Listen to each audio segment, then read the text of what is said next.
203 straight days of Clippers talk for you guys. I'm gonna be like, yeah, I made it. I made it. I'm in this bitch, dog. I made it, man. Woo! Yeah. I made it. Welcome in, everyone. The day after the Clippers got a 34-point victory in Game 3 at Intuit Dome.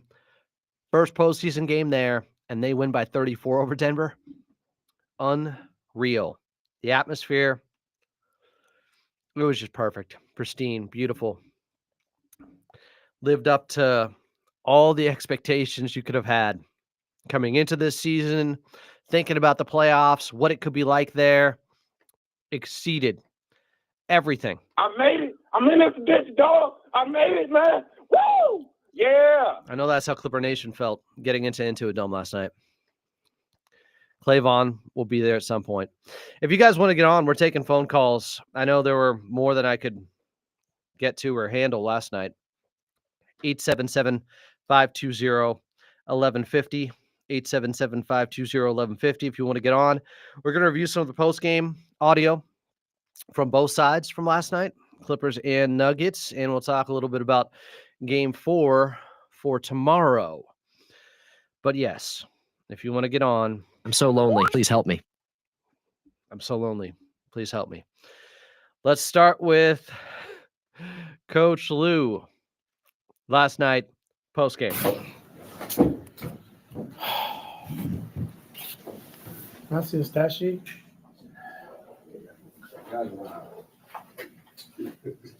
Thank you. Thanks. Thank you.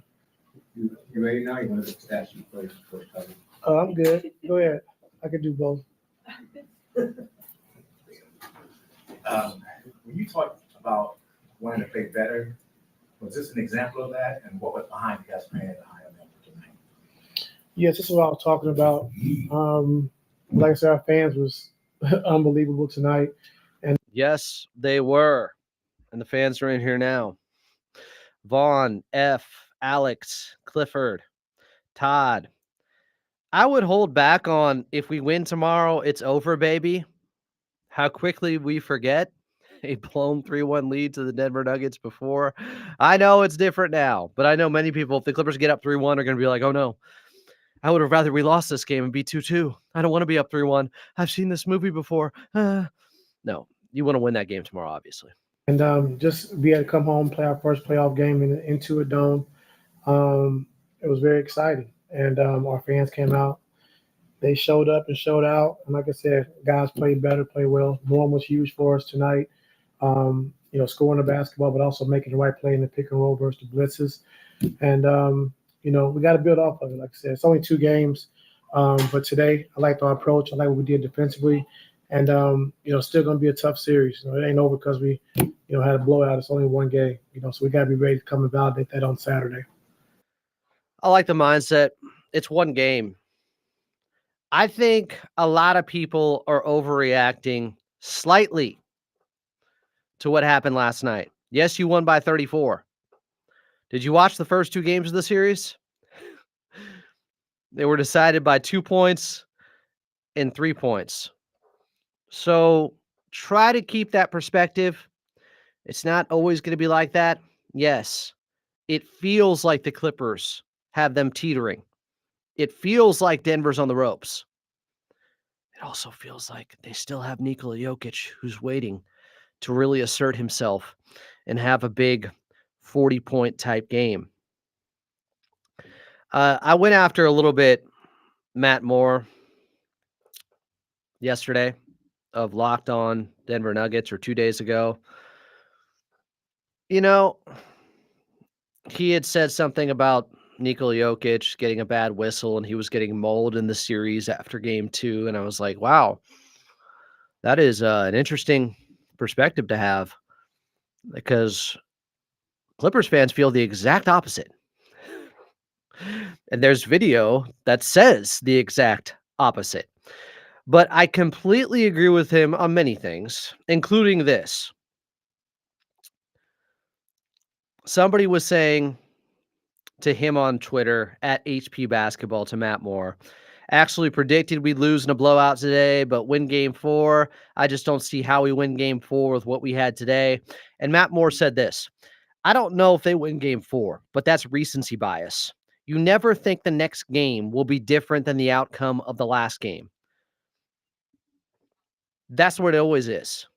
Whatever happened the last game, people feel like, oh, that's how it's always been, always is, and always will be. The best there ever was, the best there ever is, the best. The old Bret Hart saying. It's recency bias. You have to look at all 3 games. You do. I don't think they're winning by 34 in game 4. I could be wrong, but I respect Denver too much to think that this is how the series is going to go the rest of the way. I said Clippers in 6. Still feel like that. Wouldn't be shocked, though, if somehow they got out in 5, I guess. But I wouldn't be shocked if Denver came back and won the series. It's a 1-game lead the Clippers have right now. Some people are like, hey, they should be up 3-0. No, they shouldn't. They had 20 turnovers in game 1. I know you can say they easily could have won game 1. They easily could have lost game 2 if it wasn't for Kawhi heroics and all-time playoff performance. So you have to look at both sides. Try to be as objective as possible. I mean, you can fan however you want, but that's how I do it. More from Coach Lou. Hi, what is it about Nico that you can just throw into a playoff series no matter what and he'll deliver every time? Because he's been in big games. He understands his role, and he's a star in his role. Talking about Nico. Whatever we ask Nico to do, he does it every single night. Whether it's 1 shot, whether it's 10 shots, whether it's no shots, he's going to be the same person, same player every night, and that's what we love about him. Unbelievable connector, and everybody loves playing with him. I felt like James had a really good control over the game today at 13 in that first quarter, only 1 turnover, 9 assists. Spent most of the second half, I think, kind of just finding guys. But what did you make of how he kind of approached and handled the flow of the game today, seeing when he needs to score, get guys involved? Yeah, I thought he did a great job. A masterpiece of just, taking what the defense gives you. If they're going to be in a drop, we want to attack downhill. If they're going to be in a blitz, making the right read. And just the biggest thing for us, just watching film tomorrow, just, guys, getting to their spots, and it's different spots that we've been in all year. And so it's taking some time to kind of really find the flow and the rhythm. But, game 4, we should be a lot better, understanding what we're looking for and how we want to set up. And so I thought James did a really good job of just being patient and taking what the defense gave him. It was masterful. Everybody on the Clippers, but especially James Harden when you talk about the offensive end because the ball is still in his hands most. And it's just reading. Are they blitzing? Are they up to touch? Are they at the level? Is Jokic in drop? Are they going to trap me? And every single time, whatever the coverage was, pretty much every single time, the Clippers were able to get what they wanted. They read it correctly. And unlike the first 2 games where they were solid, they were great. Their execution was damn near flawless on the offensive end of finding the weakness every single possession, not forcing anything against Denver. Just read the defense. Where's the mismatch? Where's the open man? Go there.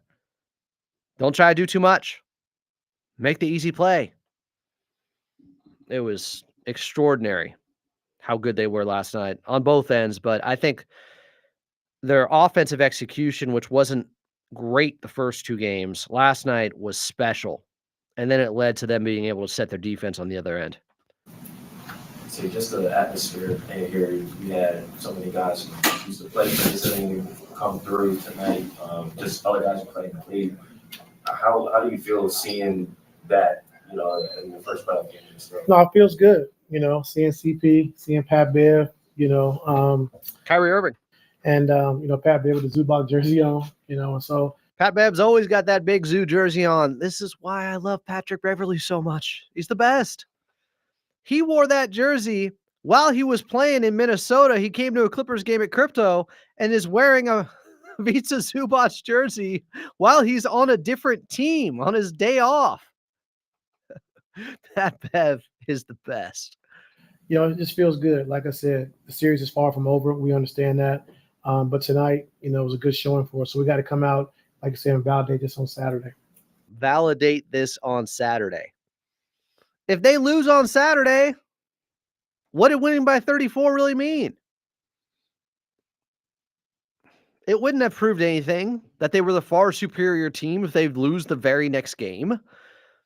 Just because they won by 34, you think, oh, look at the difference in talent. Look at how much better the Clippers are. When they're firing on all cylinders, the Denver Nuggets can't stay on the floor with them. Well, if they lose the next game, what did that mean? Validate it on Saturday. Back it up with another victory. Coach, early in the game, Denver hit you guys with a couple baseline cuts for layups and dunks. But it seemed like in that first quarter, after that, you guys really tightened up defensively.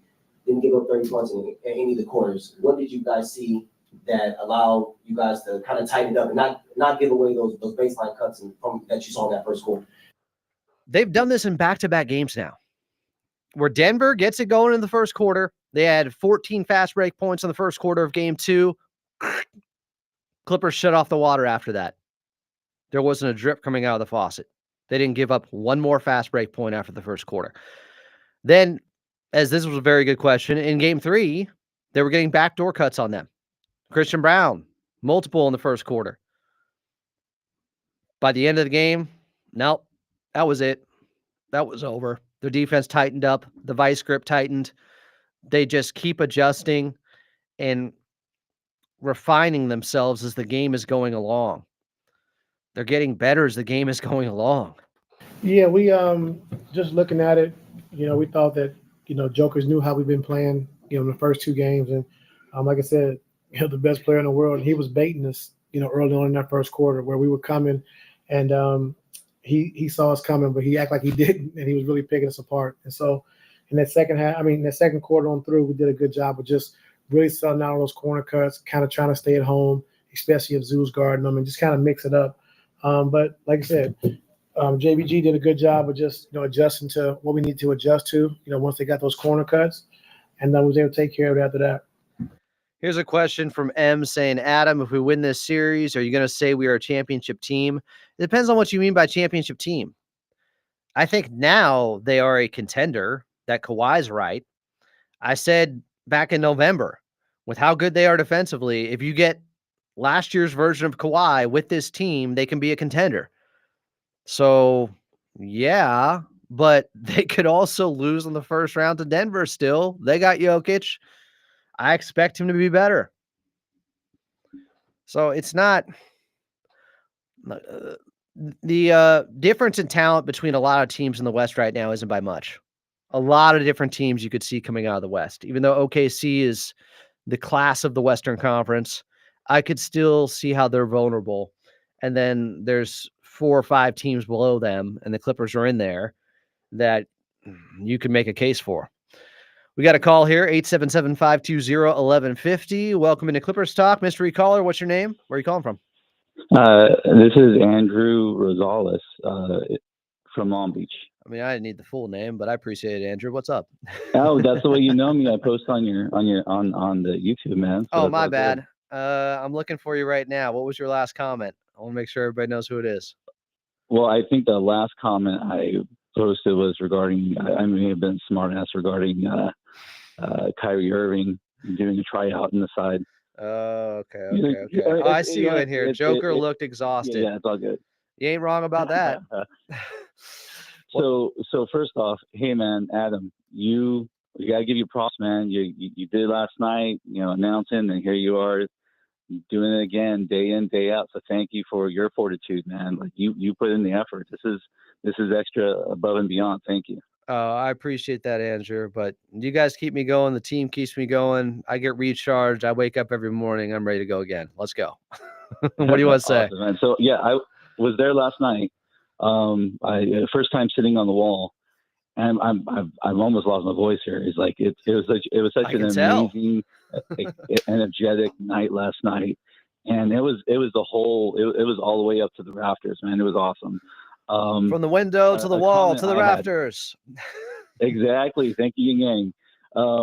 So one thing I noticed is from between the time off than game 1, 2, and now 3 is that it just seemed like the Clippers just had to get their legs underneath them back from the breaks and rest. And yeah, game 1 was a hard one. Both teams can say they could have taken it. But if you look at that difference, I'm looking at that, yes, the Nuggies had to win it in overtime. Then game 2, the Clippers won it in regular play. And then last night they came in, yes, they're at home, but they owned it. So I'm saying it's going to be Clips in 5, and game 4 is just going to be a repeat. Saturday's going to be a repeat. I hope you're right. You know, I don't always like repeats on the telly, but in this case, I would take it. I just don't know if they can perform at that high of a level while the Denver Nuggets, you know, are at their D- game. I'm not saying the Clippers didn't have anything to do with that, but you hold a team to 83 points defensively, a team that was the 4th best offense this season. I don't know how repeatable it is. I do think they have advantages that Denver doesn't. I do think they're the better team, obviously. When you look at playoff rotations, they're much deeper. I think they've done a good job conserving minutes in this series. And like you mentioned in the chat, Joker did look exhausted. I was watching him while somebody was on the free throw line for Denver. He's on the other side of the court asking for a towel to wipe the sweat off him. He looks completely exhausted. He's being asked to do far too much. The team is so flawed, you can see in Denver. And that's part of the reason Calvin Booth was let go. They just haven't done a good job building around Jokic. But I still expect Nikola Jokic to be better and to be more assertive. We'll hear from him in a little bit. Yeah, and that's the way the team should go in, is like just go in for, expect the battle. I just see like if the Clippers can continue the blitzing, if it's to a triple team, and just keep him off guard. I mean, it's not just physically taxing him, it's mentally taxing him. Yeah. No, you're right. I'll put it this way. If the Clippers play at their A game and Denver plays at their A game, I think the Clippers win that game. I think they have a higher ceiling. They have a higher peak. But if the Clippers are only at their B+ game and Denver's at their A game, like, I think Denver can win that because of Jokic. Like, the margin, it's closer than you think. In last night's game, like, if they back it up, and Coach Lou said we got to validate it, and if they back it up with another huge victory on Saturday, and you're right, then yeah, it looks like it's just the talent disparity is too much to overcome. But I'm just looking at one guy that makes everybody else so much better, and when he has it going in Jokic, he's so tough to stop. Now, there's a reason he hasn't had it going, and I'll bring up some numbers with Ivica Zubac in a little bit here, but I'm assuming Jokic has still got a 40 ball in him. That's where I'm coming from. Gotcha. They will need more players off their own, their own bench, and everyone else to show up to even, I think, come close to what the Clippers are bringing to the table right now. We got health on our side, and I think right now. How often have we said that? Yeah, and you know what? It's just watching this team this season. Like they've had to go through hardships without Kawhi there for the beginning portion, I think for the season it's Harden, and I think that he did his part through the whole season, and he's continuing into the postseason. Yeah. But every player, Derek Jones, Powell, everyone has been. Everyone's an MVP in my mind, looking at them coming off the bench and coming and giving them the minutes to give their heart out there. So I love the Clippers. I'm looking forward to wherever they land this season. I hope it's as far as and they'll be happy. That's what I'm looking forward to. I'll be there for tomorrow's game. I'll be waving at you again. I did it before. I'll do it again. I'll give you direct location where I'm at. Yeah, give me the latitude, longitude. Give me the give me the GPS, whatever. I appreciate it, Andrew. Anything else? No, I'm good. Thank you. All right, my friend. Good call. We'll see you there tomorrow. I'll wave back. We got somebody else online, 877-520-1150. What's your name? Where are you calling from? You're on Clipper Stock. Hello? Yep, we got you. Okay, bet. This is Barry from Ohio. Oh, Barry calling back in. Barry, what's good other than the Clippers? First off, I want to start with Clipper Nation. Y'all showed the F out, bro. I was watching that from the crib. That was we got a real home court advantage. That was beautiful to watch. Yeah. That was the biggest thing about last night. They proved it was proof of concept with Intuit Dome. It was all that thinking and planning and masterminding, and so many people had to come together to get this thing done. And then is it going to work? I remember there was, what was that movie? It was about episode 1, and it was a Star Wars movie. It had like Kristen Bell in it. What was the movie? With Kristen Bell, and she had the Princess Leia costume on. And the idea is they're all going on a trip to get in line to see Star Wars Episode 1. It's called Fanboys. And so the climax of the movie is they get into the theater after waiting in line for a day or whatever it was, because that's what it was like in 1999 or wherever it came out, Phantom Menace. And the very end of the movie, they're looking at each other. They're in their seats, opening credits are about to start. And they go, wait a second. What if it sucks? Like they've done all this work to get into the movie Episode 1. Now they're like, wait, what if it sucks?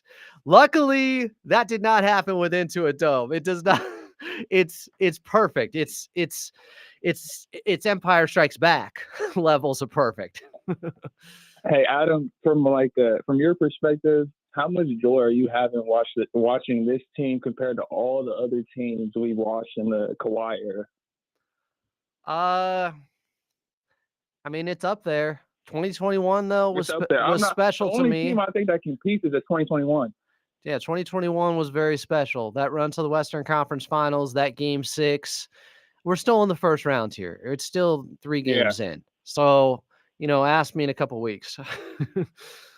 Okay, but I know we still got to get through this series, but if we do get out of this series,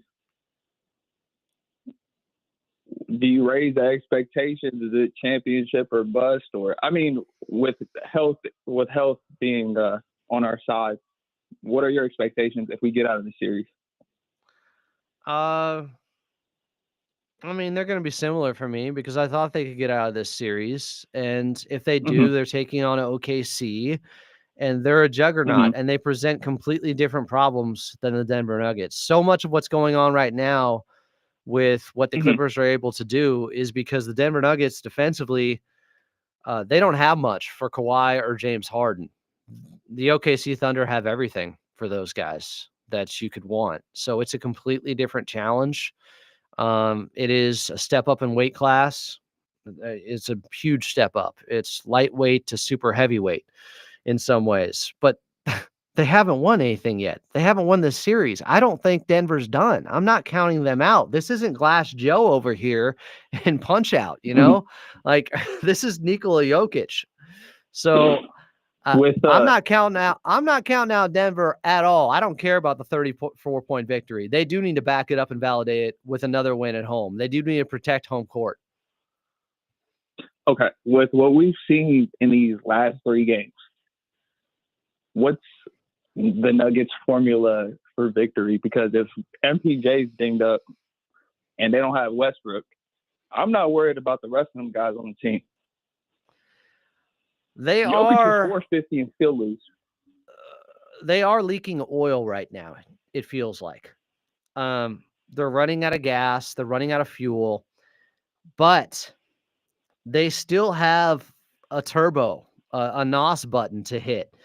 And maybe they can only do it for 1 game with Nikola Jokic. But if it's good enough to get them that 1 game, and then you get a couple more coin flip games like we saw the first 2 games of the series, you just don't know.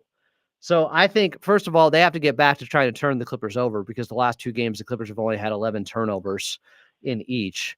The Nuggets have to get out and run a little bit, because if they get up against the Clippers half court defense, it's wearing them down. That's the key for them. And I'm interested to see if Michael Porter Jr. can't go. Are they going to start Peyton Watson? I mean, if Russ can't go either, is now Jalen Pickett going to get more minutes? Like, are we going to see Julian Strother more? Are they going to have to dig into their bench? Clippers in 5. It could, but there's also a if- lot of unknown young guys there. And what if one of them gets hot and you weren't prepared for this? True, I'm but just not one thing underestimating them.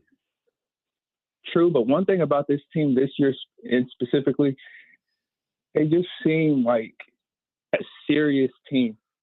I remember years prior when PG was here, we would have games against like the Portland Trailblazers or the New Orleans Pelicans when they weren't really balling, and lose games like that. This team, if they smell blood, you got some dogs out here. I agree with you. They pounce on that.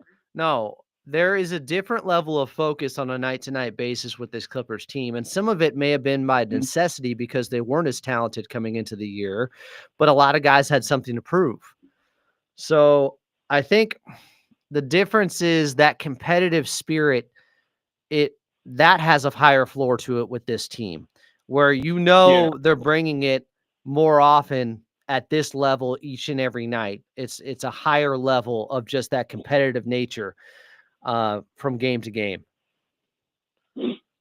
So I like this team a lot. Don't get me wrong. I love this Clippers team. I'm just saying the story ain't over. I just got 2 points I want to make. It just feels good not being like, hey, Kawhi, we can't guard this person, so we have to force Kawhi to score 30 points and guard the best player on the other team. Chris Dunn has been a godsend. He's been unbelievable for this team. And James Harden has been the point guard we've needed for the longest. I mean, they've been asking for a point guard for years. They went through a slew of them. He's by far the best they've gotten. He's the best point guard since CP3. A lot of people were against it. I was heavily for it because I thought it would really raise their floor and it would add years to Kawhi and Paul George. I didn't know Paul George would be gone after a year, but it would extend their careers because it would be less taxing for them. And I think it's helped Kawhi a ton, but it's also helped Ivica Zubac. James Harden makes life easier for everybody else. And he still has, I would say, at the age of 35, he has more pop and more burst than I would have expected. He looks better this year, I would say, than last year when it comes to getting downhill. And I think paint touches, and there are stats out there that will tell you that his blow-bys that have happened this year, he's got burst, he's got juice, he's got downhill attack. Yeah, my boy got juice. Especially that floater. That floater is looking nasty. It has looked much better as of late. It really has. Like, man, I couldn't be more impressed. I think he's had 3 good games so far. They haven't all been stellar. Game 1 was, but he's played 3 good enough games, very solid games so far at worst. You know the thing I appreciate about James Harden the most? I remember times, even in that 2021 series where PG was timid or unsure of himself or whatever, and we had to rely on him as our second best player. You hear James the Rock, especially with the way he started the early part of the season, carrying the load of the team and being that leader for the team. Whenever Kawhi needs a little rest, or he's like, hey, I'm going to just spot up in the corner for you, James Harden gets into his bag and makes things work. And it isn't like, hey, Kawhi, we need you to do everything right now. Yeah, James has more of a scoring appetite than Paul George did while being an infinitely better facilitator. Yeah. And then on top of that, like, okay, James Harden doesn't play the best defense, but at least he's like, hey, I'm not going to complain about playing defense. I'm going to put my big body out there in the paint. And he does a pretty good job. Yeah, his defense has been good enough in this series overall. It's been good enough. I'm just so happy with this team. And they counted us out, but they wrote us off. We didn't write back. Yeah. Shout out Geno Smith now with the Raiders. They wrote us off. I didn't write back. Very good stuff as always. Thanks for calling in, my friend. Yep. All right, be good. We got another phone call, 877-520-1150, 877-520-1150. You're on Clippers Talk with Adam Oslin. What's your name? Where are you calling from? What's up, Adam? Is this J-Dog? Yes, sir. You already know. What up, J-Dog? How you been? What's up, Adam? How have I been? You really want to know, Adam? Are you gonna let out a let me put this thing up? Woo! Is that how you been? Something like that, yeah. All right, what do you want to say, Nah, J-Dog? man, then I've been feeling good, Adam. You know, these dubs, us real Clipper fans, we could have been called this run since as long as, you know, me and you have been talking about it. Stay calm, you know, through all the turmoil. But first thing I wanted to say was, this is Chris Dunn's first playoff performance, right? Or Yeah, has this he is played in the playoffs his before? first playoff series. Like, he's showing he's built for it. Like, I don't think he's had any turnovers in this series, has he? Or I haven't checked the stats on that, but Ooh, that's a good question. I'm checking right now. The eye test, it looks like he hasn't had any, but I'm just like, dang, man, like, he's not shying away. He's making winning plays. And you gotta Wow. love to see Hey, that, of course. you're right. Right? You're right. Right? He's got 11. Come on. Hold on. He's got, he's only got 3 assists, but he has 0 turnovers through 3 games. Hey, and have you noticed no one has been talking about anything else from Chris Dunn besides his defense? There's a lot more to his defense, Adam. I don't know, people can't see that, but like you say, people are box score watchers, so they wouldn't know unless they watch the game. And he's let's see, 5 of 13 from the outside. He's 39% from I'll take 3. that.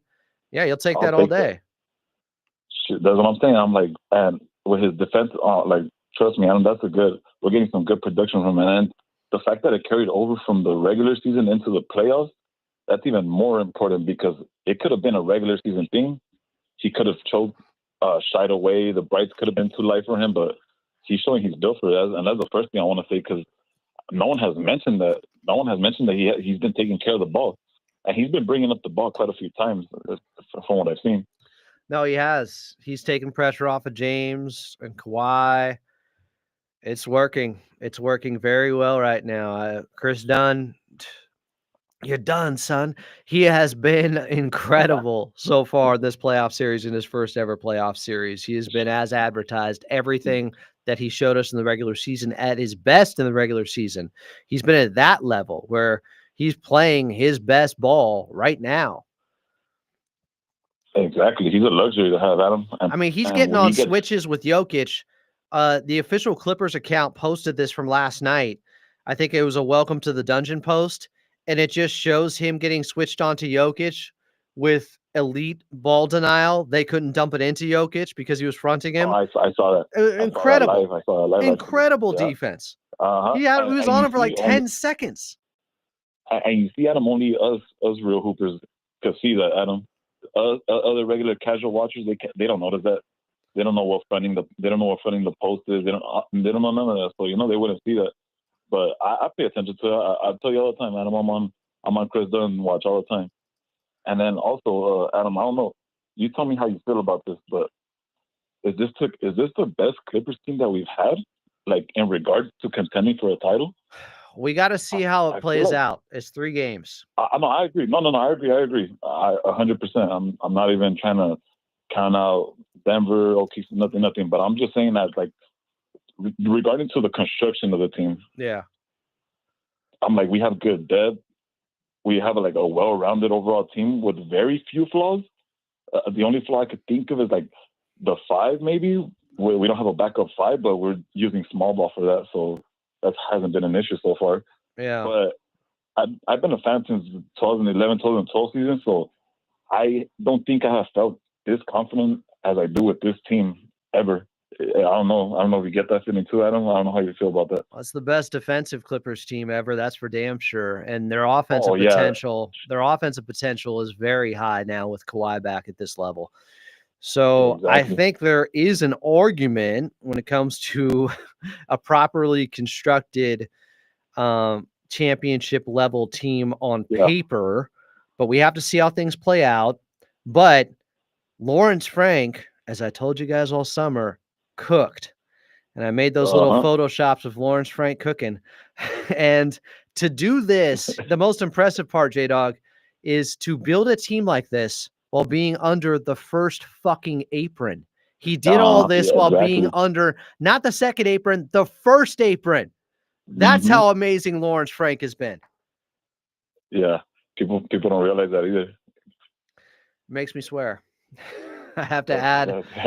I got to add a little bit more power to it, some weight to it there. By dropping that F-bomb, it's just, it's baffling. It's unbelievable. The only other team that I know, I think OKC is technically under the first apron because they still have young guys they haven't paid yet.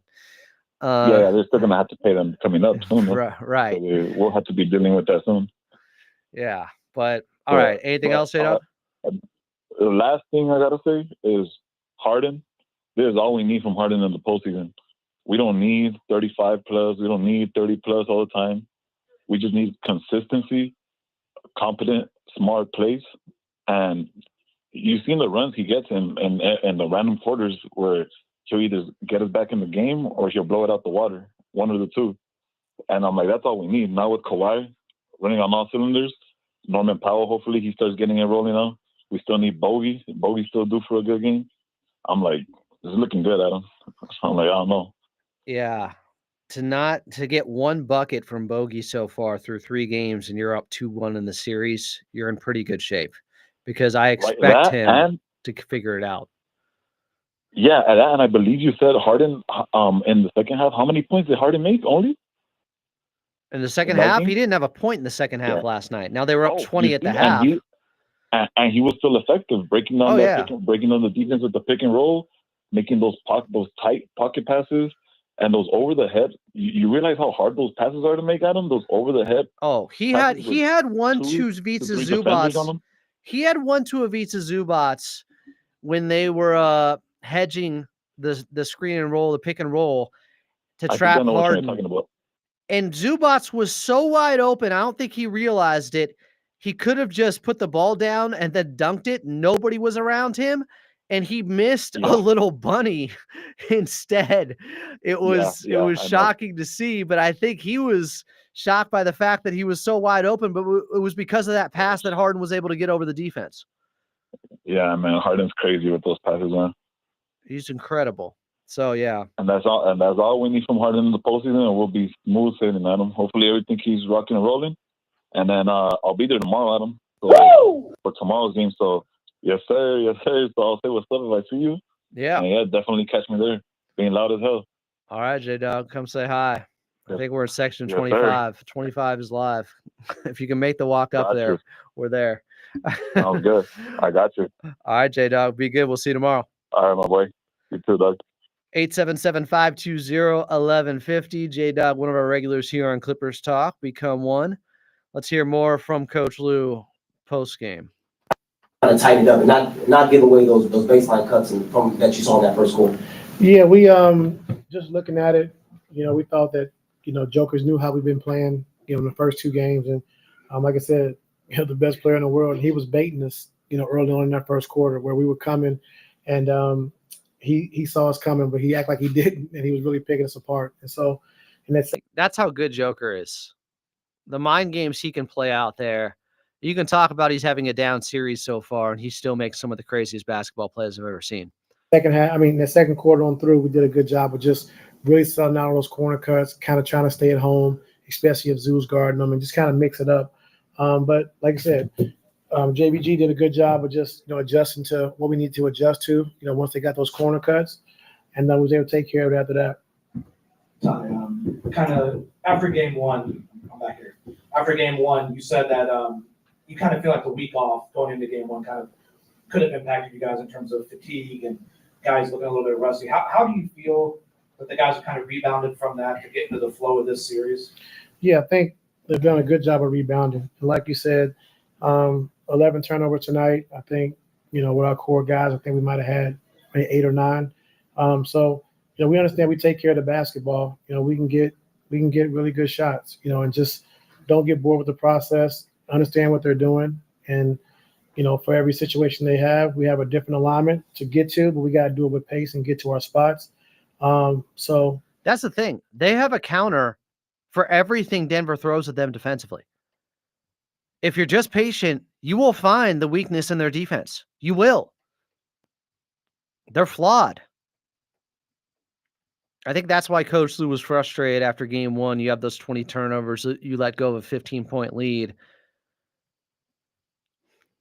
They shouldn't be able to hold down the Clippers like they did overall the first two games on the offensive end with all the cracks they have on the defensive end. The Clippers should be able to exploit that more consistently. And they did last night. Just don't get bored with it. Just take what the defense is giving you. If it's not your night tonight to get shots, make other guys better. And I thought Kawhi and James did a really good job of that tonight. All right, Jonathan Ing is calling in here, 877-520-1150. Jay Ing from SD. Jonathan, what's up? Hey, Adam, good to be with you. Last night was it was fun to watch. I was out, and so I watched like the midway through the third quarter and the second half and through the end of the game. And then you missed the game. Then you missed the whole game. Yeah, I know. I had to rewatch the game because I was on baby duty. So. All right on. So it was just it was different watching it when I was like I already knew the outcome. So like I wasn't stressed or trying to analyze the game and stuff. I think.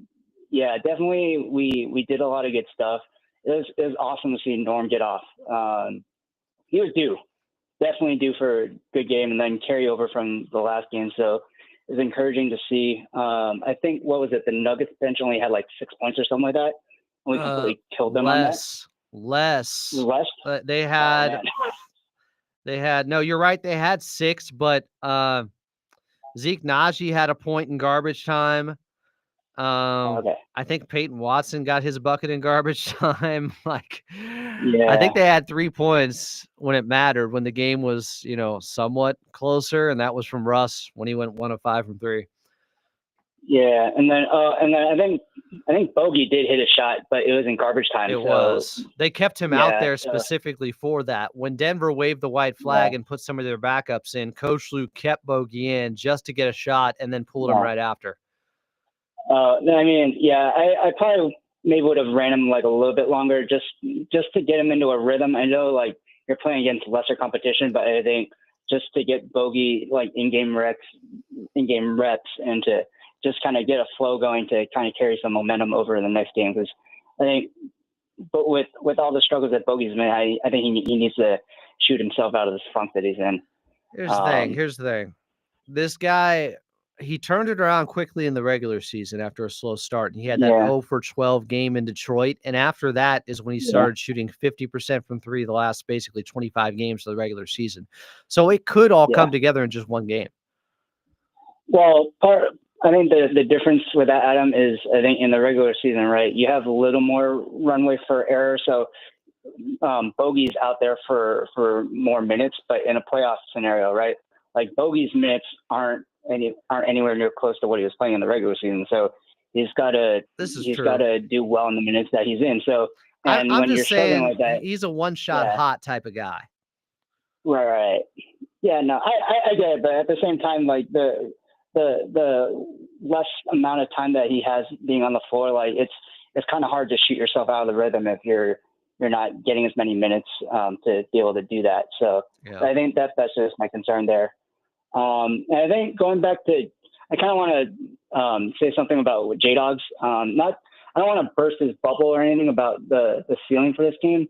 I think 2-1-3 era had more talent in the way of higher end because Paul George, like in 2021 was really good. But in terms of, I think this roster construction, I want to shout out David Hong in the chat because he had the same thought that I did. This roster is way more balanced. I think having the point guard in Harden and versus like PG and Kawhi, like they're PG and Kawhi, they're kind of duplicative in some of the things that they do. And no strong ball handler. And Reggie Jackson is good, but he's not James Harden, and he's not able to make the passes out of a pick and roll that Harden's able to make, and he's nowhere near as good an offensive threat as Harden. So having said that, 2021, that team was going to win the championship. Oh yeah, no, I agree. I agree because It's like we're talking about, was this team have a higher ceiling? It's like, well, that team was about to win it. Right, but also too, right? I think in 2021 the West was more wide open than it is now, and then Maybe the East wasn't like, you didn't have a Boston or a Cleveland team that kind of was like top heavy buzzsaw killing everybody else out in the East. So I think the East got stronger and the West got stronger, I think, since 2021. But I think that's kind of, it's a little apples and oranges to me at that point. But I do agree that we should have won in 21 had Kawhi not torn his ACL. So because that Suns team, that Suns team was a total fraud team, and the Bucks didn't scare me at that point. So yeah, I mean, Milwaukee was what Giannis did in that playoff series, dropping the 50 ball in the elimination game, was truly special. And Drew Holiday was so good when they picked him up. I think it would have been a close series, but I would have given the Clippers the edge. Yeah, I would have taken probably Clippers in 6 or 7 against the Bucks in the finals. Yeah. So it would have been a pretty long series. So, but yeah, that's just my 2 cents. And also, I was listening to Nuggets pods last night and this morning, and between like Adam Maris, Matt Moore, Ryan Blackburn, Harrison Went, like a bunch of those guys think the series is pretty much over because they're totally demoralized after that loss last night. Yeah, I heard some of that too. If they didn't have the best player in the world, it'd be a lot easier to say that. Right, no, but I think it's just more I think they are who I guess we thought they are. We knew their bench was kind of weak, but then in terms of their defensive intensity, I think they kind of overachieved looking at the first couple games, like that they were able to play to the level that they were, and you had the fluky Russ performances, like Russ actually shooting well relative to his recent history as a Clipper, and it's kind of, I think that was the difference between us losing and them winning. See, but to me, this still sounds like the type of analysis you can do after the series is over. I'm like, well, I know. Yeah. I'm talking about the last couple games, but I know, but I'm just not willing to say that, like, oh, see, this is who they really were. It's 3 games so far. Like, it's 3 games, and 2 of them were coin flip games, and they're really tough in Denver, and they're going to be really tough in Game 5, regardless of what the series is at in Denver again. Yeah, their analysis is more like they think that we've solved. I think this is kind of the feeling that we as the Clippers fans had. I think we have more answers to solve for how the Nuggets run their offense versus the Nuggets have to solve our defense. I'm not saying it's not logical. It completely is, to feel like you have the upper hand at this point. But I could also point to one thing from yesterday that was a huge part of this, and it was just shot making from 3. And sometimes we put too much into a victory because, oh, wait a second, they shot 46% on high volume from 3 in that game. And that can cover up for so many other things. And it's like, how sustainable is that? And is Denver good for a game where they shoot it better from 3? Because both these teams were bottom of the league when it came to 3-point attempts, and the Clippers ended up taking 39 yesterday. Well, there could be a game where the Denver Nuggets are really hot from the outside and keep shooting it. And then we're going to say the same thing about them. Like, yeah, they don't typically take this many, but I guess it was their night. So I'm not ready to go there yet. Even when if they're up 3-1, I'm still going to be like, they got Jokic. I completely agree with you, Adam. I'm still not overlooking Nuggets. Like, I still think the series is going to go 6.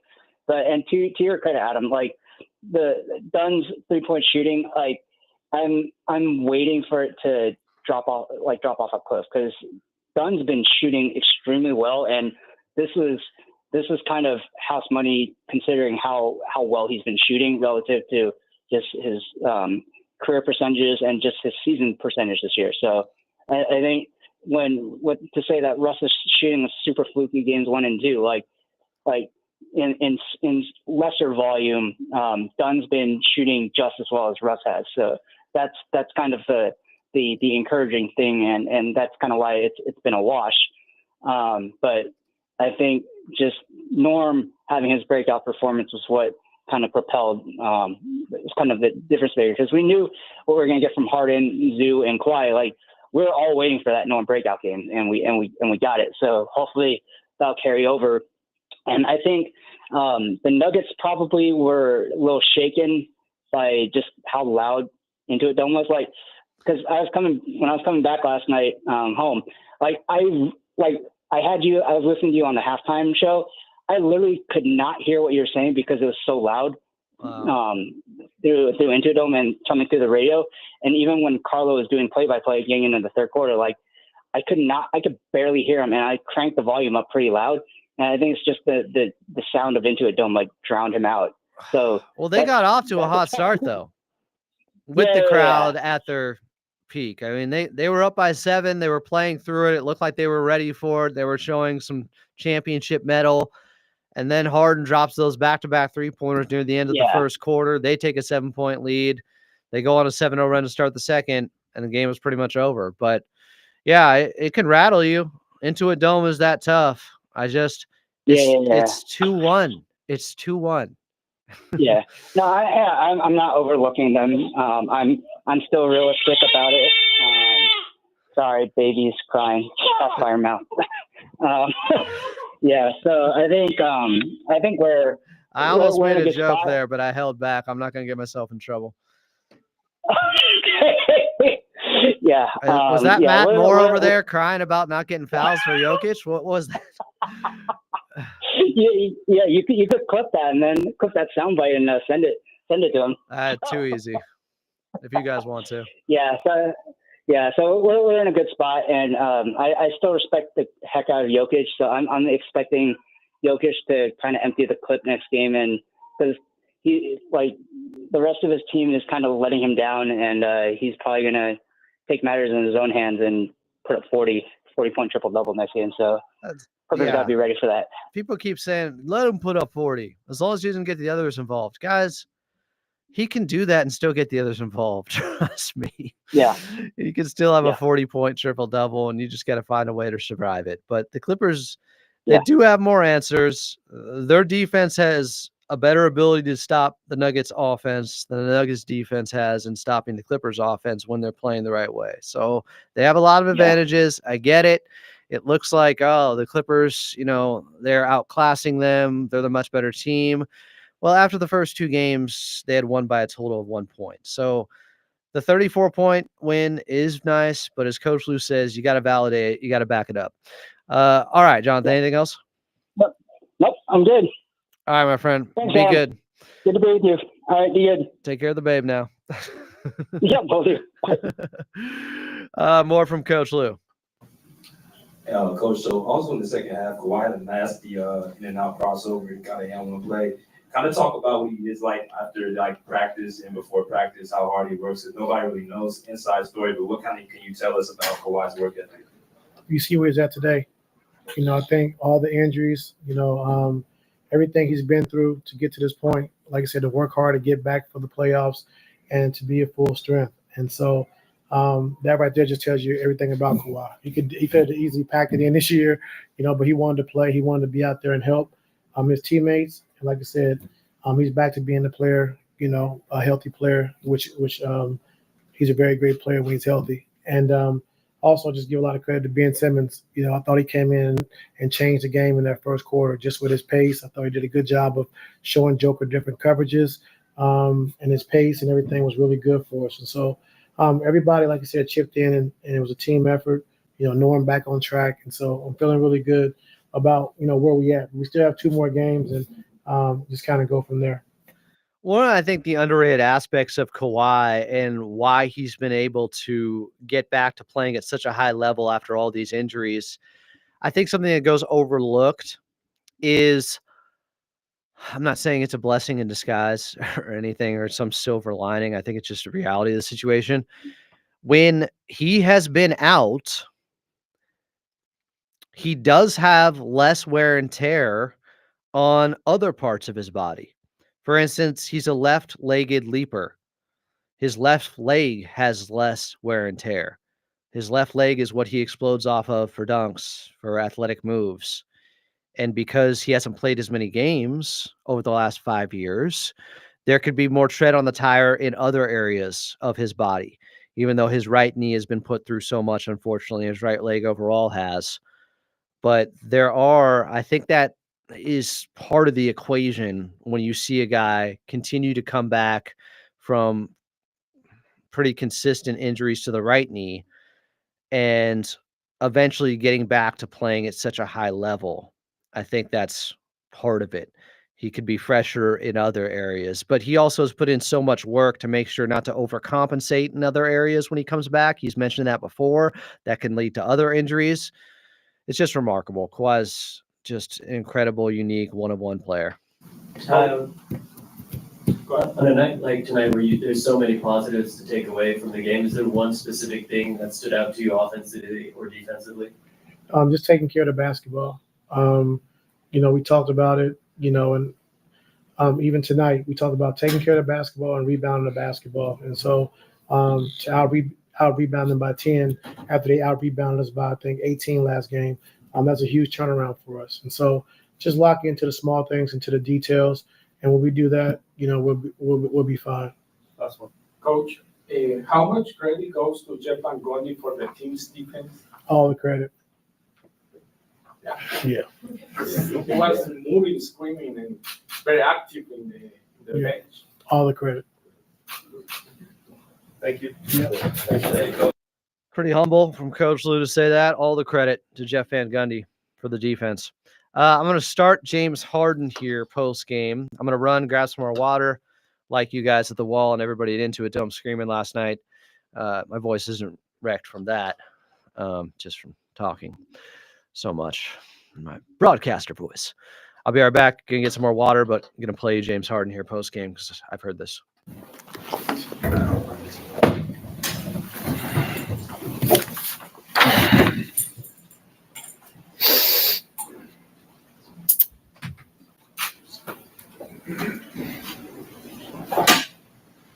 James, I know you mentioned the level of excitement, the expectation that you had for this building and playoff game one for Into It Dome. Just what can you say after having played? It's a good start. It's a good game one. From the fan, game one and Into It. yeah, from the fan aspect. It was cracking. It was loud. It was just how we expected it to be. You know what I mean? That's one of the reasons why we jumped out to a huge lead. You know what I mean? They got behind us and just rode that wave. I feel like you kind of made a point of emphasis to be aggressive early. Was that something you were thinking about coming into this game that you felt this team needed? That's always. Me being aggressive is not just scoring. It's, facilitating. It's doing other things. So, I got some shots to fall early, and that kind of just, got the guys rallied up, and everybody made shots. We had opportunities, especially in the first two games, and shots that we didn't make. Which this league is a make or miss league. You know what I mean? So we knew other guys, that hadn't, made shots in the first two games were gonna make shots, and we did that tonight.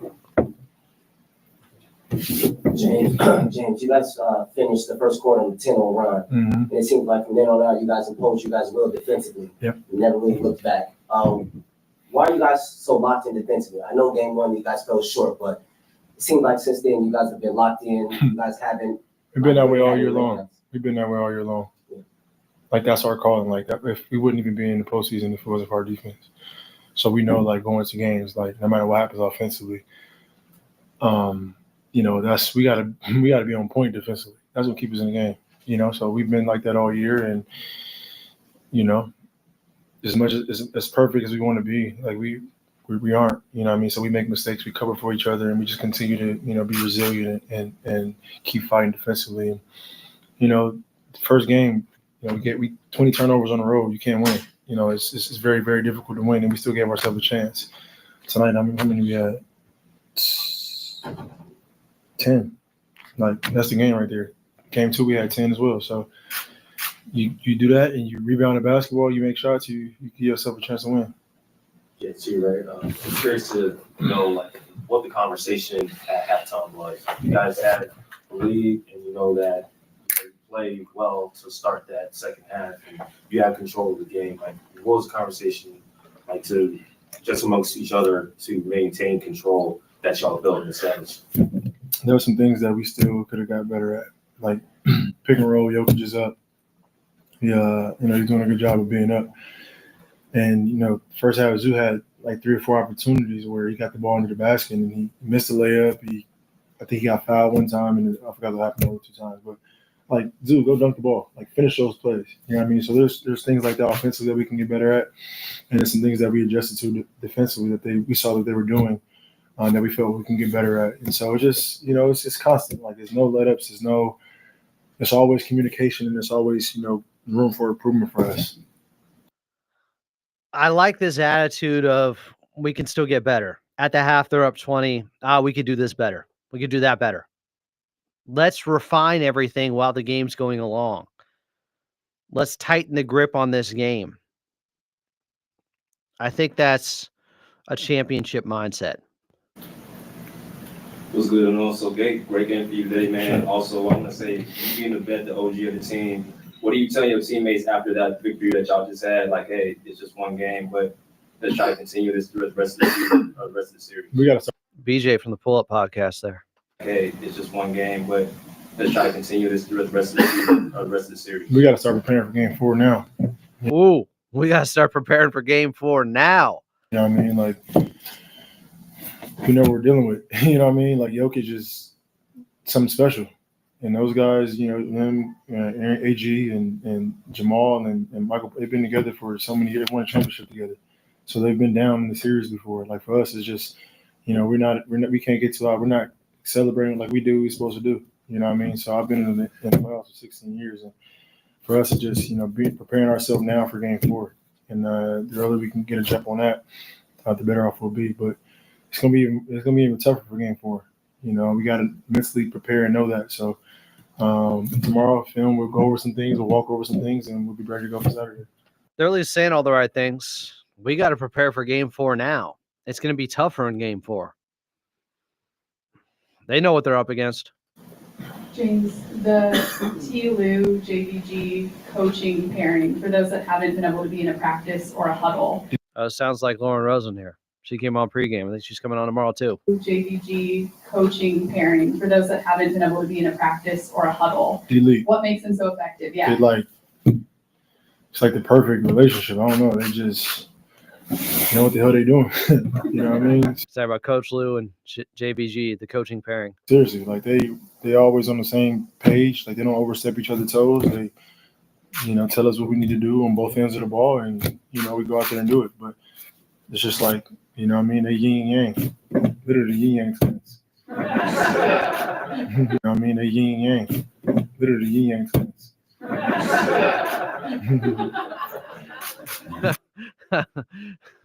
I don't know if James Harden realized the laugh he was going to get from that made him laugh. Literally yin yang twins. It almost sounds like a laugh track from a sitcom.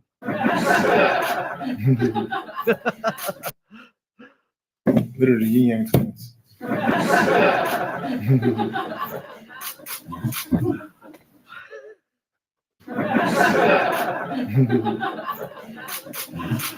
Laugh it up. It's fucking hot over here. Seriously. James, you guys have been priding yourselves on your defense, and it feels like your defense wouldn't be as good as it would be without the camaraderie and chemistry you guys have. Like, we've seen the team photos you guys post and everything. Can you tell us about, like, what's that chemistry been like and that camaraderie as you head into that playoffs? Because you can see everybody celebrating for each other. Very fun. Like, this is what when you think about an NBA team, this is what you envision. I've been on several different teams, and it's probably one of the coolest teams in the sense of like everybody understands who each other is, accept them for who they are, and go out there and compete and have each other's back.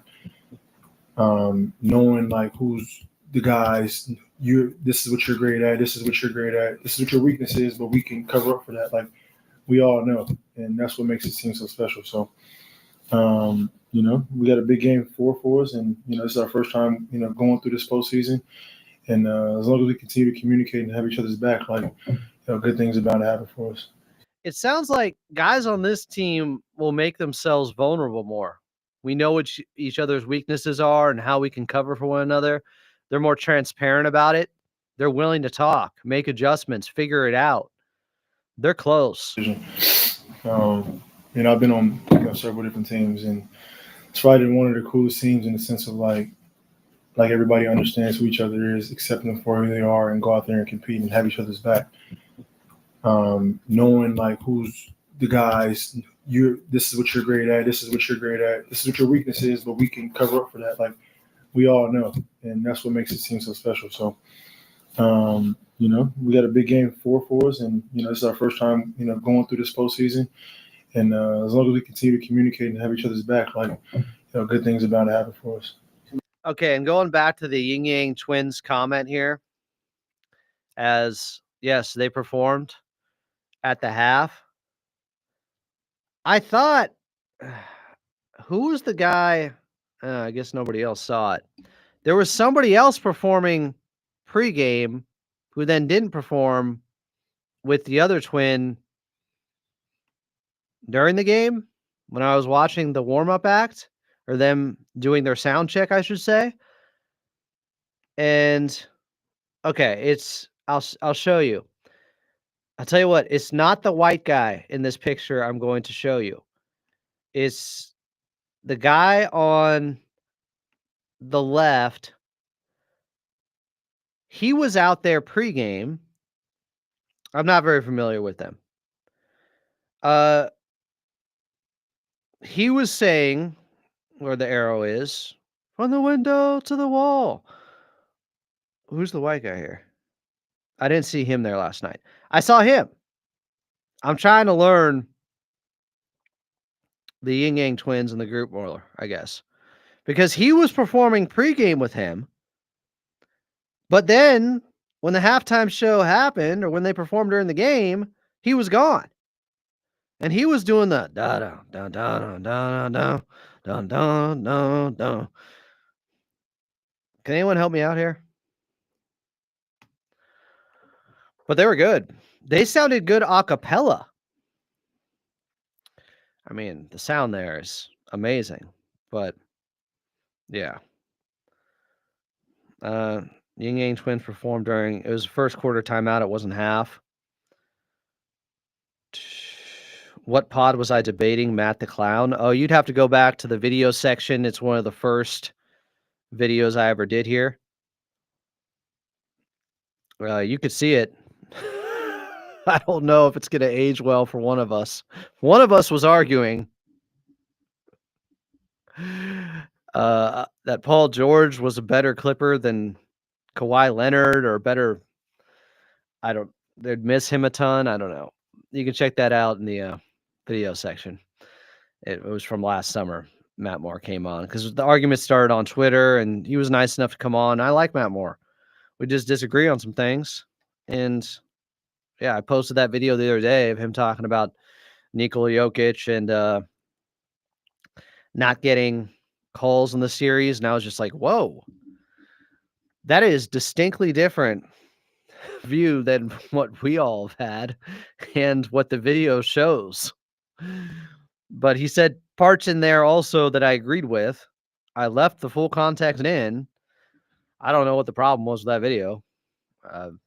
I was like, you want me to post the entire episode? I'll do it. Just so I'm so sick of people being like, oh, you left out context. It's like, I'll post the whole video then. How about that? I'll post all 30 minutes, even though this was the entire snippet of that subject matter.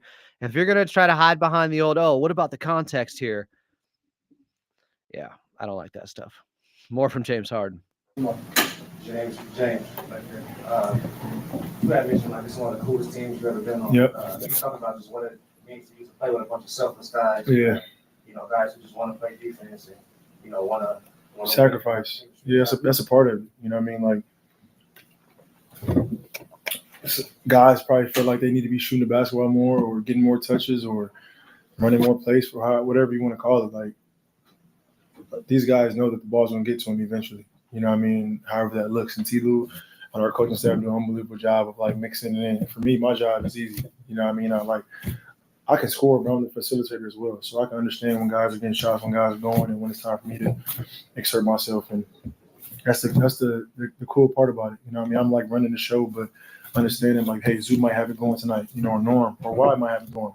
And I'm cool enough to where if I don't got it going, or if those guys got it going, you know, I can facilitate and make other guys better, or get those guys who got it going that night out of the ball. So, you know, it's possession by possession, is game by game. Tonight it was a collective group. Last game was EY had it going. You know what I mean? First game I had it going. So it's a balance of just having each other's back, see who has it going, and then just riding the game, and it's going to dictate. It's going to show you, you know, who got it going. So for our team, you know, we got each other's back, and that's it's pretty cool to be around.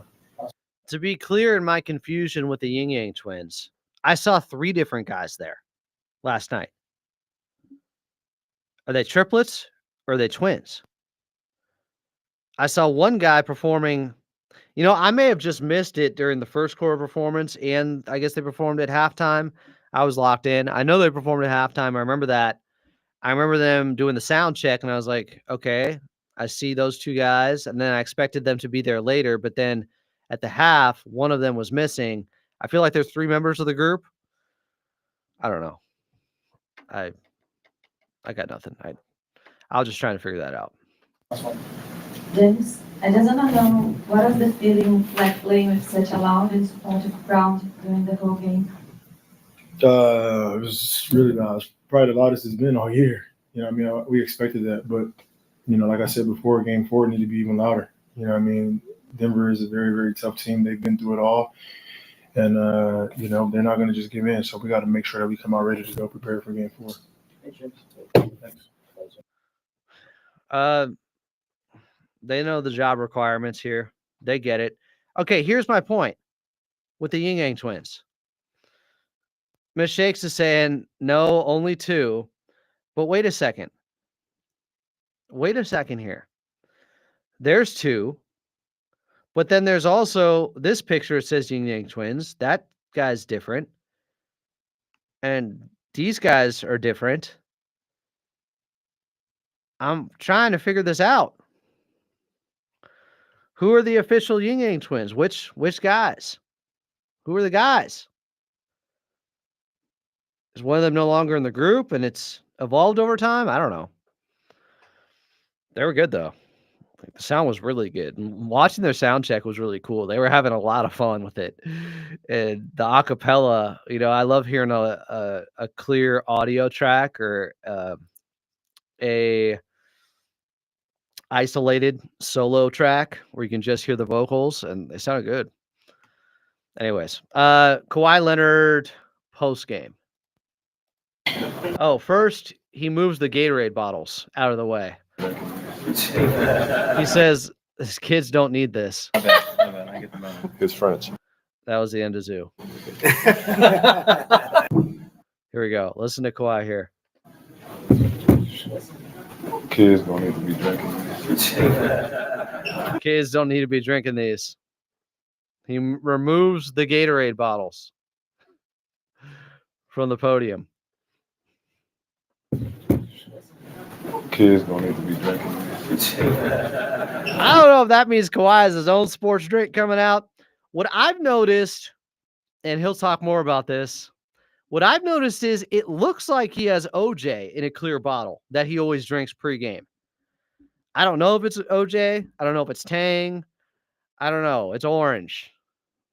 But the secrets of Kawhi's drink is whatever he uses, his thirst quencher, his goat juice, as he once said in Hawaii. This is goat juice. I don't know what his concoction is, but I'm interested. What? You want those on the table? Huh? You want tours on the table? Nah.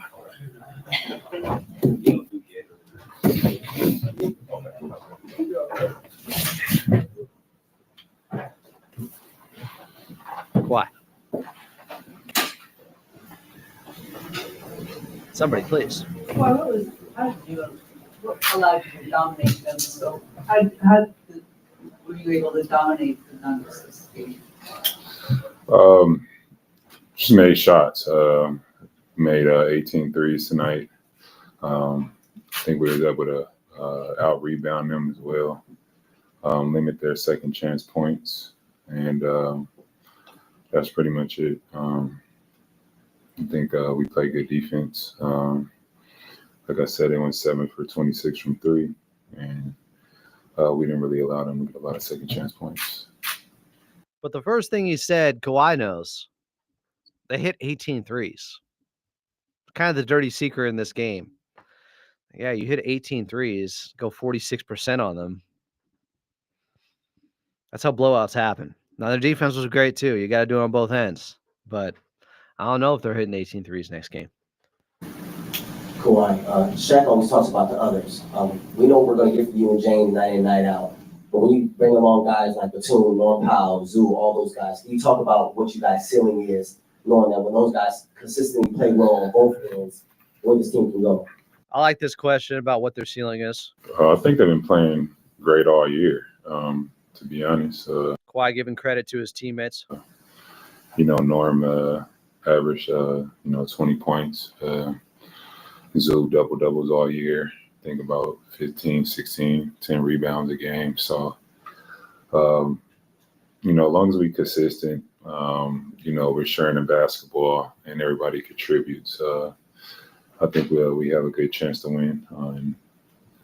We've been just trying to do that and stay great collectively all year. He wouldn't commit to putting, a definitive answer to it with it when it comes to their ceiling. But feels like they can win. They played the right way. Hey, Kawhi, right back here. What is it in your mind or in the game plan when you go into like a game 2 where you're gonna attack, whereas in a game like today, perhaps maybe more of a team floor game? How does that trigger? What just based off, T. Lue coaching the game, seeing what he sees, and just adjusting and, trusting your teammates. Everybody contributed tonight. It was a great game for us all. And, if we could, do this throughout the playoffs, it would be amazing. But, Denver's a great team. Okay, Kawhi let something slip there. He doesn't normally give too much praise or get too excited about anything. But I think, first of all, he likes games like this much more than him having to be otherworldly superstar like he was in game 2. He'd rather win this way. He'd rather have everybody contributing. He's a very unselfish superstar that does role player stuff out there as well. But he says something here. Listen to this. Throughout the playoffs. If we could, do this throughout the playoffs, it would be amazing. But if we could do this throughout the playoffs, it would be amazing.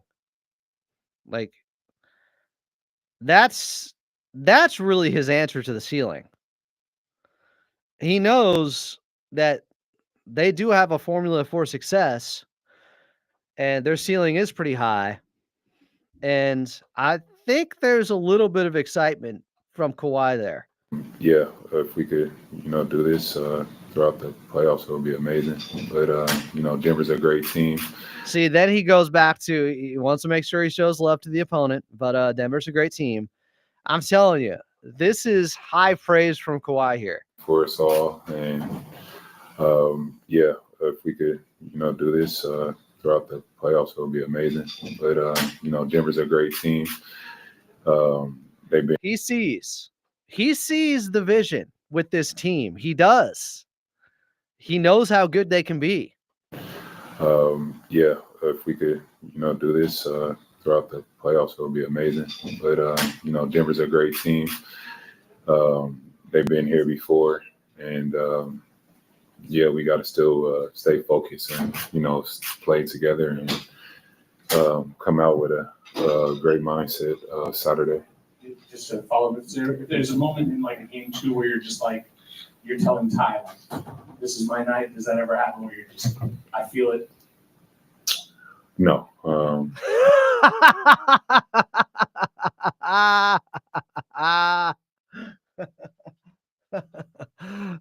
Kawhi, shut that down real quick. He's not that type of player. Does that ever happen where you're just, I feel it? No. It's game 3 tonight, so. Oh, I love this. I love this from Kawhi. No. No. Kawhi's already past game 2. They're asking him about game 2. Was there a moment you're like, hey, I'm in the zone, feed me the basketball to Coach Lou? And yeah, we got to still stay focused and, play together and come out with a great mindset Saturday. Just to follow, if there's a moment in like a game 2 where you're just like, you're telling Ty, like, this is my night. Does that ever happen where you're just, I feel it? No. This is the dad in Friday when Debo's like, you want some of this too, old man? No. I mean, it's game 3 tonight, so that's behind us. You know what I mean? That's in the history books already.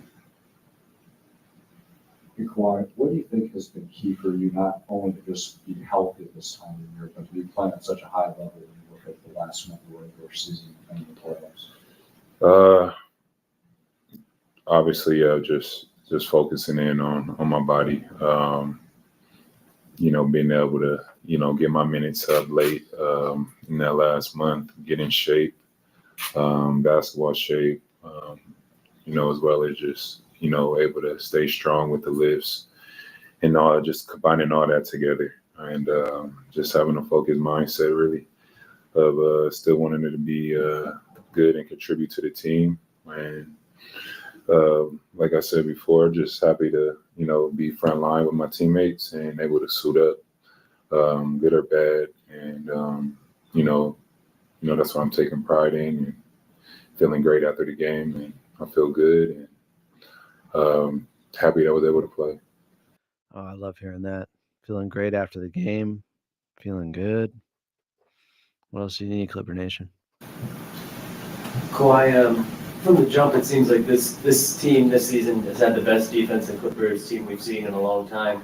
And that defense doesn't seem like it comes without a certain level of chemistry and camaraderie. Can you just talk about what it's like for you out on the floor with a team this good at defensively where everybody's covering each other's backs and their weaknesses? Listen to this. I have to give, credit to my coaching staff, starting with JVG, just being focused on that end and coming in with, a passionate and, aggressive mindset for us all. And it kind of triggers down to us. And then from there, there's guys on the floor that want to guard. Guys on the floor that want to guard. That's different. There's guys on the floor that want to guard. They're not, just pointing at me and telling me to take them. These guys is looking the opponent in the eye and say, I want them. And Ooh, these guys are looking the opponent in the eye and saying, I want them. these guys is looking the opponent in the eye and say, I want them. And they motivate me defensively, especially Chris Dunn, just seeing how he plays every game. And wow. They motivate me defensively, especially Chris Dunn. Especially Chris Dunn, just seeing how he plays every game. And, with Derek Jones coming in and Zoo being that back line and how they just want to play. They motivate me to play. You know what I mean? And I think that's where it comes from. You see other guys just, digging in deep and, want to guard and just, trickles down to everybody on the floor. They just all elevate each other. This team, the pieces, that just works. It fits. I love it. Kawhi, curious to know what your best healthy alternatives to Gatorade are. Law asked him, what's your best healthy alternative to Gatorade? I'm not mentioning that right now. You can talk to me after. All right. You can talk to me after. Okay. In terms of Game 4, T-Lou was talking about validity this performance tonight. How do you get an afternoon game on Saturday? How do you validate what y'all did today and go up to the I don't know. I mean, like I was just saying, just take this win tonight and then just circle back, try to get as much rest. And know the job isn't complete. This job not finished. Kobe reference there. Rest and know the job isn't complete. This is a great basketball team that we're playing against. great players with Jokic being MVP. And Jamal Murray always, playing great in the playoffs. And, they got other guys as well playing great defense. Aaron Gordon, Michael Porter shooting. And we just have to have that mindset to come in and just do it again, I guess, and stay focused and know we're playing a hungry team. Kawhi, so you got 39 BJ from the Pull Up Podcast. points in last night, the other night, 15, 19 from the field. Tonight, obviously, 21 points. Your offense is definitely elite from the field, but your defense, you've always been locked in on defense with rotating, always going to be locked in points of the game. Do you think this era has kind of run away from defense and glamorized offense a little bit too much? Old heads aren't going to like this answer. Nah, not really. At times, it might be teams or games, but I think the offense got a lot better. It's a lot of pace, a lot of threes. Guys are, just coming from me being a defensive player. It's a lot of 6'8" guys that could dribble and shoot threes now, or get to the paint that is very athletic.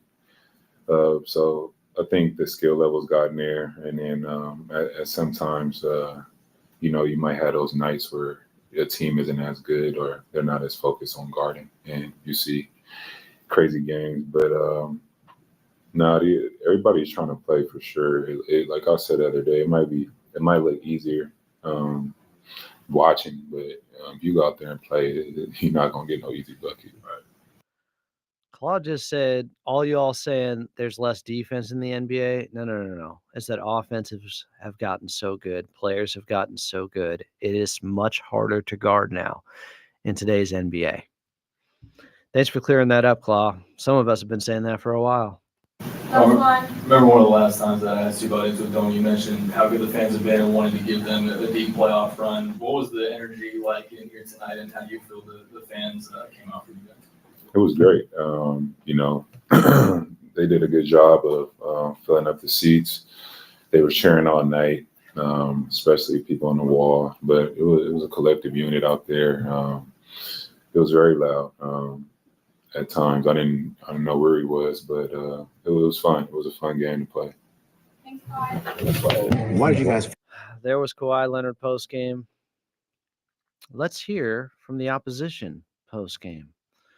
As Ben Maller would say, the losing locker rooms where the story's at. Starting with David Adelman. 3-point defense has been an issue for you guys all year. Oh, you know what? Ray called in. 877-520-1150. We got Ray in here. Ray, what's up? I didn't forget about you.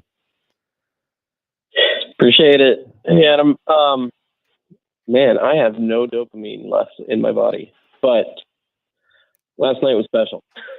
I'm still trying to find the clip, but like a mob of us got behind the FanDuel Sports Network post game with Jeannie and Corey Maggette, and the chanting and just hundreds of people chanting, "Let's go Clips." That was special, man, and it echoed across the entire entrance area near Into a Dome. I never felt anything like it. This is really cool. Where were you seated at? I was in wall 20. I actually met MKXLNT. My dog recognized me, I assume, from my profile picture and mentioning that I would have a light blue jacket. But as I was going up the stairs, I just hear Ray, and we fist bumped and stuff. So it was dope. Awesome. I love that. Fans coming together, only knew each other online. That's great. Yeah, let me tell you that there was a guy next to me. I was by myself. Guy to the left of me was a Lakers fan, and this was his first time at Into a Dome. My guy his name was Rudy. Shout out to Rudy. He was cheering on our entire team from the second quarter onward. He was just like, "This is infectious. Wait, I'm going to come here more often." A guy named Rudy is the one doing the cheering for others. That's amazing. I love that. Yeah, no, it was awesome. There were just so many great people around me. Vibes were immaculate. And, hearing all the Kawhi post-game analysis, his wisdom, how he's come back from essentially the underworld, with his injuries, he's almost like Gandalf the White, isn't he? Or the White Ranger. I love that, man. Gandalf the White. Yeah, I'm more of exactly. a Gandalf the Gray Same guy, difference. but no, I get the reference. That's a good analogy. I like it. Anything else, Ray? Great, Tom. I'm excited for Game 4. The last thing I'll mention is I think people were trying to settle into things a little bit much, in the third quarter where we got comfortable and we stopped chanting and being as loud. I'd encourage Clipper Nation to foot on the gas, boots on their necks. The job's not done. So don't beat traffic. We need to see this to the finish. Yeah, you can't get complacent. Stay vigilant against the Denver Nuggets, please. Yeah, wounded beast. That's right. All right, Ray. Appreciate you, man, as always. Thanks for calling in. Yes, sir. Happy Friday. Happy Friday. Let's hear from Coach Adelman postgame. Against teams that like to shoot a bunch of them, right? Clippers are not like that. What did you kind of see on the 3-point line as they kind of allow that to take over the game? Yeah, I mean, we were up with James. He was successful early. He made a couple pull-up threes. And to their credit, they move the ball side to side. A lot of guys get going. If I can find better audio. Talked about Ooh, did this just come out an hour ago? You know what? I'm going to go with this audio. This was from earlier today, I guess, a practice from David Adelman. I already heard post game last night. I want to hear this. the importance of spacing in this series. Is there a struggle right now with maybe getting some of the defenders you want on the floor while maintaining that spacing at the same time? Yeah, I think guys that are throughout the year have been active cutters. They're trying to do those things that made them successful through the season, but the way they're guarding, everybody's in the paint. And so if we have one person flooding in front of the rim, we need the other two people to space properly. And the way they're guarding, the goal would be to create more three-point opportunities on the backside. We know that we don't shoot a lot of threes throughout the season, but you have to take what's been given to you. And I didn't think we did that. I thought we got impatient with that, and guys were collapsing on one another, which is exactly what they want. So we talked about that, being confident to be spaced, to let the ball find you, and be confident to shoot it. What else did you learn watching the film about why you guys lost that game? We sucked. You and be confident to shoot it. What else did you learn watching the film about why you guys lost that game? We sucked. We did. We were not physical. I thought our engagement was you and be confident to shoot it. What else did you learn watching the film about why you guys lost that game? We sucked. We did. We were not physical. I thought our engagement was very individually based. It wasn't team engaged. We know that. And the guys owned it today. We watched a film session. I can't do a lot with 3:00 game tomorrow, but you can definitely walk through, go through the detailed things that have to get better. And that's not just going to solve it. Like schematics don't solve playoff wins. They can help you stay in a game, but our physical nature has to geek up, and it wasn't good enough yesterday. I don't know what I'm going to do with this. I mean, this is too good. What? David Adelman bringing the quotes. We sucked. We sucked. We sucked. We sucked. We sucked. We sucked. We sucked. Hey, that's good coaching right there, honestly. I feel like the perception outside of the team is that, oh, this is done. It's like put a fork in it. Yeah.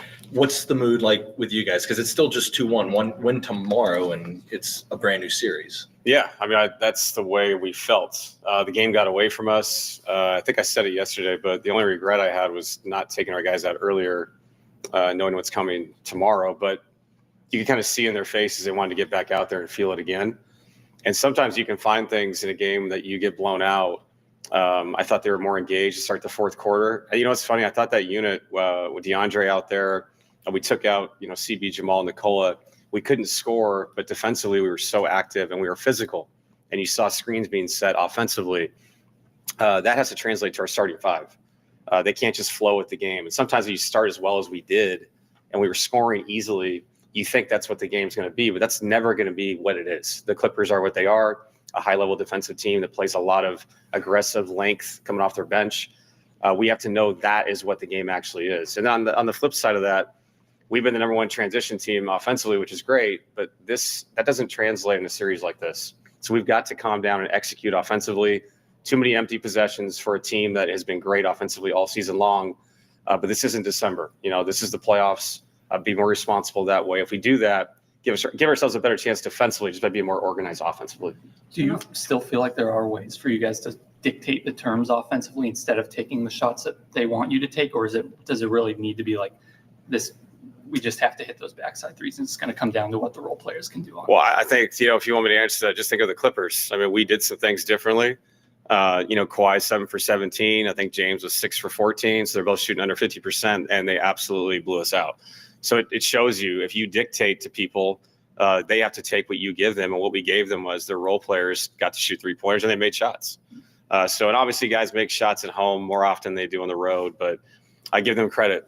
They were confident. They stepped up. They made shots. Zubats is great in the pocket. He was calm down there and physical. Every game is going to be different. And I do believe that for us to win the series, outside of Jamal and Nikola, those other guys have to be confident to shoot the ball. You saw what Aaron did at the start of the game. We need that. If he's open, they go under, he's got to shoot the ball. But that's going to help us. If we're organized, I think those shots will come easier. And I thought we were trying to play faster and faster and faster as the game got away from us. And that's going to work against certain teams in the middle of the season, like I said, but not in a playoff game. So that was addressed, and I think it'll translate to tomorrow. Coach, Michael Porter is not going to be 100%. There were some comments about him saying, or someone saying 20%, he's 30%. Where does he have to be for you to have confidence to play him? I mean, if Mike's available, he's going to play. He's, in our starting five. He stretches the floor. I know he didn't shoot the ball well yesterday, but we need Michael's presence. He's 6'10". Game 2, I know he had the 15 rebound game. And, he's not 20 or 30%. Like that's, I don't know who gauges that stuff. He's available. Oh, okay. He's not 20 or 30%. He's not 20 or 30%. Like that's, I don't know who gauges that stuff. He's available to play. So he'll be fine. And that's like saying that no one's 100% right now. Aaron's not 100%. Nicole's not 100%. Just like the Clippers. All their guys have ailments at this part of the season. So I like that. Not using it as an excuse, talking about the Clippers have issues too. Michael is one of our guys. I mean, he's a mainstay here. If he's available to play, he will play. Did you get a better feel for what Russ is dealing with and maybe have an idea of what his availability will look like tomorrow? Yeah, they checked him out this morning. I know he's still questionable, so we'll kind of gauge that as we go. And if Russ plays or doesn't play, we're going to take a look at our rotation. We may play different people to see who can impact the game with how they're guarding and how we're trying to guard and to do it at a better level. And maybe some other guys out there can bring a different energy. And, it's all hands on deck game 4. Like we win this, this game, it puts a series of a 3-game series, what you want, knowing that you have 2 games at home. So it's all on the table for us, man. And people can say whatever they want. You got blown out. Well, we could have won the first 2 games too. Like give them credit that they were ready to go. They played great. They took advantage of the home court. Now we have to bounce back and try to even this thing up. The guys I would expect to see if Russ or Michael Porter Jr., if one of them or both of them are out, more Peyton Watson, more Jalen Pickett, more Julian Strother, more Zeke Naji maybe. Ask for more. Is it left foot inflammation or was it a hip? It was the foot. Okay. Yeah. And I think when I walked with Russ, and I for some reason mistakenly heard them say hip. Yeah, I just want to clarify. Yeah, but it was definitely his foot. Like I said, he got looked at today. I know he's in some pain. But Russ, very stubborn guy. Like if he's ready to play, he will play, and we need him. You hope to see more communication amongst the players, and can that breed tension as well? Is it a fine line to walk, and how do you think they're navigating that? I don't mind the tension, man. Like that should have been a tense moment. Like we got blown out, and I think you have to be honest with one another and to find the right answers the next day. It has to come in the moment. And so frustration, when there's frustration and people are going at each other a little bit, there's actually answers to be found in that. I don't think anybody should be calm, give each other a hug when you're down by 30 points. So that's natural, and they're competitive. And what that leads to is a better conversation today when people put things on the table. And again, like I keep using the word translate, but it has to translate. Talk, walkthroughs, all this stuff. The way we played has to change, not just the schematics, not just the, we're making shots, we're not making shots. No, it's how we engage the game as a team. That's got to change for us to win game 4. Kind of building off of that, how much pressure is there for tomorrow? Because 3-1 is way different than 2-2. And do you want them to embrace that pressure? Do you want them to ignore that pressure? How do you want them to approach it? No, I think all these games are its own chapter. I've said that. They're completely unique to each other. So that's why you can't get up too far up after a 34-point victory or too far down after an overtime defeat. each game is its own, isolated in a vacuum event. Every game you should embrace that way. And obviously you can't rely on the fact that, well, in the past we've come back from 3-1 before. Like, that's not what we're trying to do here. So if we got to that point, that's what it is. It's a different conversation. That's chapter 5. Chapter 4 is an opportunity to take back home court. And that's what it is, man. Like, they came to Denver, they won one game, and how they won it, how we won those games, it doesn't matter. Like, the math is the math. 2-1 to 2-2 puts us in a really good position. So especially with the 2 days off, going back home. So our only focus is tomorrow and do the best we can. Coach, you always say that Nikola makes the right play 99% of the time. Yeah. With that being said, and you need offense, would it be a good idea to have him shoot the ball more or try to impose his will scoring-wise? Yeah, I mean, there's a balance there. I thought they did a good job of kind of stunting, falling, showing bodies, getting back. I think it'll help him to watch the film like he did today. And I thought the start of the fourth quarter said a lot. He immediately went to work and scored, knowing that they were kind of stunting, falling, not really doubling. Obviously, when Simmons comes in, it's a little bit different. They're fronting him, they're doubling him. And so just feeling the game out for him is playing in space. But we got to help him. We got to space correctly. Like I said, if he does draw two people, you can't have two offensive players stand in the paint together. And I know sometimes if that's what I've done all year to be successful, that's good, but this is a different kind of thing. And you have to space the court correctly. Got to take advantage of it, have confidence, like I said, and shoot the ball when you're open. We cannot live in butter, meaning the last 7 seconds of the shot clock, driving back into one of the best defenses in the NBA. It's not going to lead to anything positive. So we know that, and we'll adjust. Did the disparity in physicality jump off the screen? Yes. At you guys, and how did the guys react to that? They owned it. And, I think the physicality thing is more about, the starting point of each possession. That's the thing. If you're not physical and then you try to be physical late, they shoot 28 free throws because you're reactionary. You're reactionary against Kawhi, James, and all these guys. So, yeah, I thought game 1 and 2, that was not the case. I thought we met that early on and throughout those games. By the way, everybody complained about the free throw disparity after the first 2 games. They were plus 21. Well, Clippers went plus 8 in game 3 of the free throw line. Maybe not late in the first quarter, early second of the first game. Besides that, I felt like we're right there. And yesterday, I thought when things got away from us a little bit, that went away. And you can't let that happen. You have to stay professional when you're down 10, up 10, whatever it is, and just know that these games are going to be that way. They're going to be officiated that way. And we know that, and it has to get better tomorrow. Coach, you're 3 games into your coaching tenure as a coach in the playoffs. What have you learned about your team that maybe surprised you, that you didn't know, that maybe opened your eyes as a head coach that kind of changed a little bit? Honestly, not much.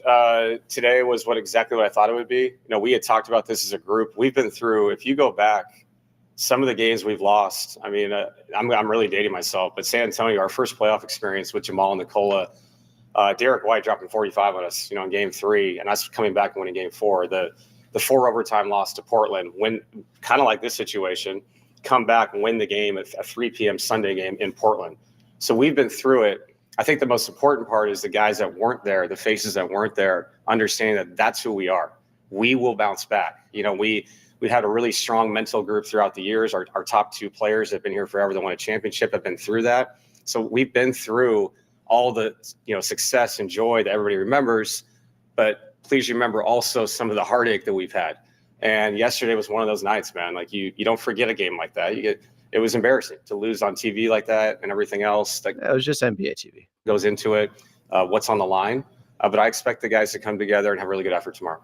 They're battle tested. They've been through it. One more. How do Nikola and Jamal, being through what they've been through, the years of playoff experience, how do they give the rest of the group confidence? I think by being who they are and the fact that they've grown up and, we saw them as kids and now we see them as dads and men that have been through a lot and had a lot of success. Lead, be vocal. And part of leading is how calm you can be and lead at the same time in really tough situations. And I think they'll do that because that's who they've been over these years. And that's what gives me confidence, not just them, but these other guys being, playing with Aaron, playing with Jamal and Nikola. That gives me a great solace that we're going to be okay because these guys have seen everything, done everything, literally done everything. So, I'm excited for tomorrow. I said that before game 3. my excitement obviously went away as the game went on. But no, I think Game 4, we're going to embrace it as best we can. We know the challenge. We know how good they are. So you got to meet their level, and then you got to surpass it. Thanks, guys. There was David Adelman about an hour ago. We're just about done here. But before we get out, Jose in Southgate. Take us out the right way here on Clippers Talk, Jose.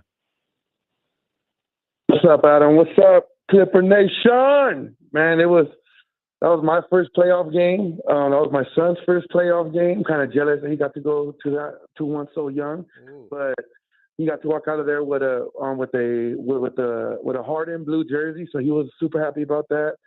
My stepdad actually caught Carlo in the parking lot when they were heading out, and he asked Carlo if we were loud enough, and Carlo said that he couldn't even hear himself. And then Carlos asked my stepdad, he's like, how did they enjoy the game? And my stepdad hit him with the, like you say, Carlo, I can't wait, let's go. But Denver did come out strong, so I expect them to do the same thing tomorrow after we took out the belt yesterday. But first playoff game at Intuit Dome, crowd was amazing. There was some casuals around us, but I get it. They want to come check out the stadium. But at one point they were like, hey, you guys are Clipper fans. Like, you know what you guys do. And I'm like, you know what? The 20-point lead better not go down. And it didn't. I was out there waving my rally towel like Patty Mills. Once Patty Mills got in the game, I'm like, I did not think I was going to see Patty Mills and Eubanks today. Jose, that was awesome. get us out of here the right way. Yes, sir. I got to go. Hold on, Adam. I'm getting there, all right? I got to go. All right, I'm getting Adam, kicked Clipper out. Nation, everyone going to Game 4. Get up, be loud, and you already know. Let's go, Clippers! There it is, Jose in Southgate. Appreciate everyone for joining me here on Clippers Talk. It's been 203 straight days. My voice is hurting, so I started to talk quieter. I'll see you tomorrow, 2 p.m. pregame show, 3 p.m. tip, Game 4 from Intuit Dome. Talk to you then.